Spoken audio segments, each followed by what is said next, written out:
Good morning and welcome to Face the Nation. I'm John Dickerson.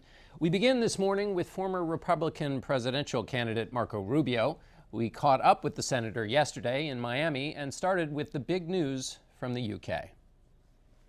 In terms of the politics of this, do you see any parallels between the Brexit push and what's happening in American politics? I think globalization, the kind of move of the economy to this global economy is having an impact in multiple countries around the world. I think the reality that we have a new economy, and the new economy is creating a lot of new jobs, but the people hired for the new jobs are not the same people that are losing jobs under the old economy. In essence, the people losing their jobs are not the ones being hired by the new economy. All of this has created an incredible amount of strain and friction all over the world. And so there's a sense in many countries around the world that this is because we're too engaged with this global economy. We're too engaged with the world. I think you see it manifested here in America. I think you saw it in that vote there. I think there's other places where you may see that pop up as well. Do you see it manifested in America in the support for Donald Trump? Sure. I mean, it's one of the fundamental arguments he's made is that the U.S. Needs to isolate itself a little bit more from some of the other things that are going on around the world and focus on America first. And there are some elements of truth to that argument, but ultimately, again, not entirely, because given the dynamics that we now live in today, we cannot isolate ourselves from global events. We are the United States of America. We're not a small, irrelevant country. We are directly and immediately impacted by global events, whether we want to be or not, whether they're national security ones or economic ones. We're 5% of the world's population. If all we do is sell things to each other, there's only so much growth we can create. We need to be able to engage with economies all over the world. Do you have any concern about a kind of burn the system down mentality that some people have seen in the Brexit vote and that they see in American politics today? The elites are wrong, the fancy economists are wrong, the members of Congress are wrong. Do you see that?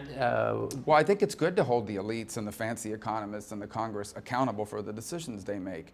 And I do not believe it's an illegitimate argument for someone who works in manufacturing to argue, for example, don't do this because it'll cost us jobs at the expense of them going to another country. I don't think that's an illegitimate argument for them to make. I think it challenges policymakers to figure out how it is we can embrace a new economy we cannot avoid. The future cannot be stopped. It's going to happen. Whether we like it or not, automation is going to happen. The nature of the economy is going to continue to change. You couldn't stop the Industrial Revolution. You're not going to be able to stop the 21st century economy, but we have to figure out how to benefit from it, not just be hurt by it. You said you didn't trust Donald Trump with the nuclear codes. Do you trust Hillary Clinton with the nuclear codes? You know, I think the argument goes deeper than that when it comes to her, and that is what kind of foreign policy will she pursue and where will it lead us ultimately to make decisions like that, dramatic as the one you just outlined. This is a person who has generally supported virtually all of the Obama agenda, whether it was the reset with Russia, which is blown up in our face, whether it was the pivot to Asia, which was largely rhetorical, but sent the message to Europe that we were disengaging from them,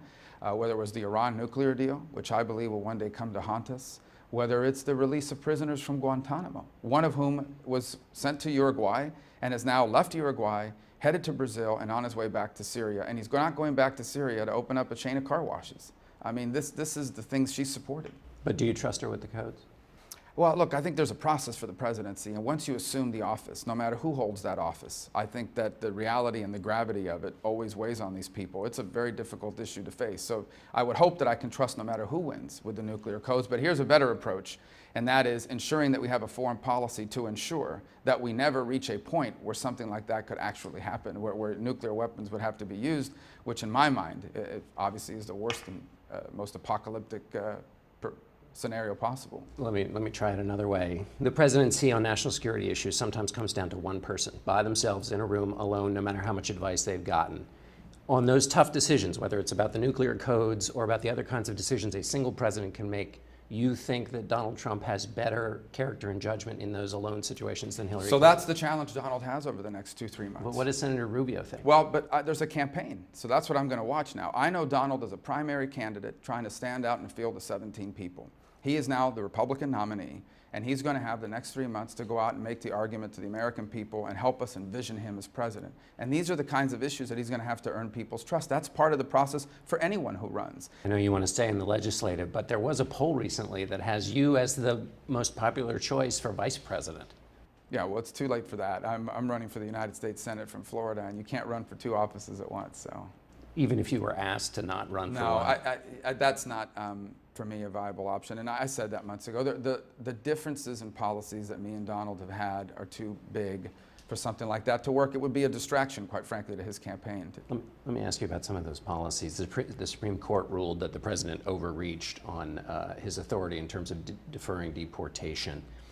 If a person is in the country illegally, maybe their children have been born here, if they're here and they've broken no other law other than the immigration law, if Donald Trump is president, should they worry they're going to be deported? Well, I've said this before. Donald's argument is that he's going to create this program, and the reality of it is he can't do it. You can't round up and deport 11 million people. There are people that need to be deported.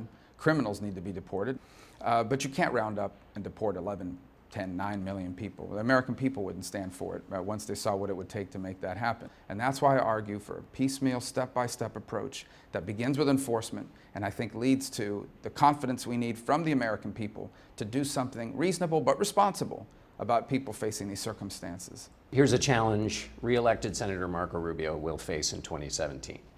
If Donald Trump is elected, there will be an effort to deport 11 million. If Hillary Clinton is elected, she said she will present comprehensive immigration reform to the Congress.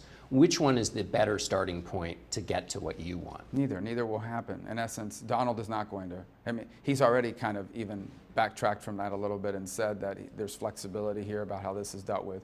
People do need to be deported. I don't know. I talked to him about it. He sure seems like he wants to deport those 11 million. Again, I think that there are people that need to be deported, criminals, people that are dangerous, quite frankly, people that haven't been here very long. You know, there has to be a cutoff point. Can't just be anyone who comes and gets to stay. So I don't think that's what's going to happen, no matter what he says on the campaign. And on the other side, she's wasting. First of all, I would ask her, why didn't the Democrats do that 8 years ago when they controlled the House, the Senate, and the presidency? Instead, they focused on Obamacare. Second, the votes aren't there.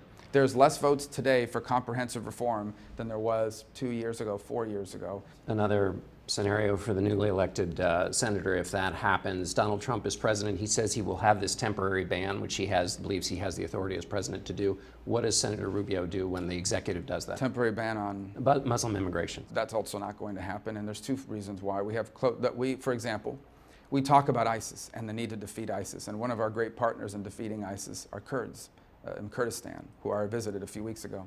They're Muslims. You go and see some of our troops embedded around the world that many times are in the front line of going into communities and working alongside these communities to defeat ISIS. They're Muslims.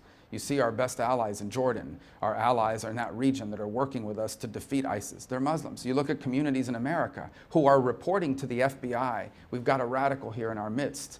They're Muslims. And so that's not a real proposal. It's not something that's going to happen. But he thinks he has executive authority to do that. If he did, would Senator Rubio do something to undo that or thwart it? I think it's bad policy for the country to say you're going to have a religious exclusion. And I think you've heard from multiple leaders in our party say that. And by the way, I believe, or I would hope, that we would have the opportunity to encourage him, if he's elected president, in a different direction about how to deal with the problem he's trying to deal with, is radical Islamic terror.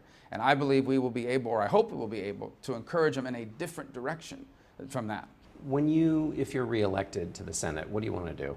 There's a lot of things I think are important. The first, of course, is I think the Senate needs to fulfill its role as a check and balance on the president, no matter who it is. And that needs the president of our own party. And if we agree on something, we need to work together with that president. And if we disagree on it, we need to be willing to stand up to the presidency, even if they're of your own party. I think from a personal perspective, I remain on a macro scale, obviously. I think it's really important for America to fully benefit from this transition to the new economy. We can't stop the pace of progress. We either benefit from it or we're left behind by it, but we recognize people are being hurt by it. Can those things that you want to do, other than being a check on the president, can any of those things happen in a Senate that you described as a presidential candidate, as a place where things go to die? I hope so. It's hard. You were pretty tough on the Senate, and I continue to be. Why would you want to go back? 17% public approval rating. That's a good question. I think for me it came down to, it wasn't my plan to run again, but I think it came down to whether or not you just give up on it. Do you give up, or do you say, I'm going to take one more crack at really hoping that this place gets better? I'm frustrated. As you said, I'm not alone. A lot of Americans are frustrated. Look at Zika, an issue that's impacting Florida. It took us forever to get anything, and even what we got is not enough. It's extremely frustrating, but ultimately it's the process we have, and we need people working within that process to make things happen. as long as and hard as it may be. Right. Marco Rubio, thanks so much. Thank you.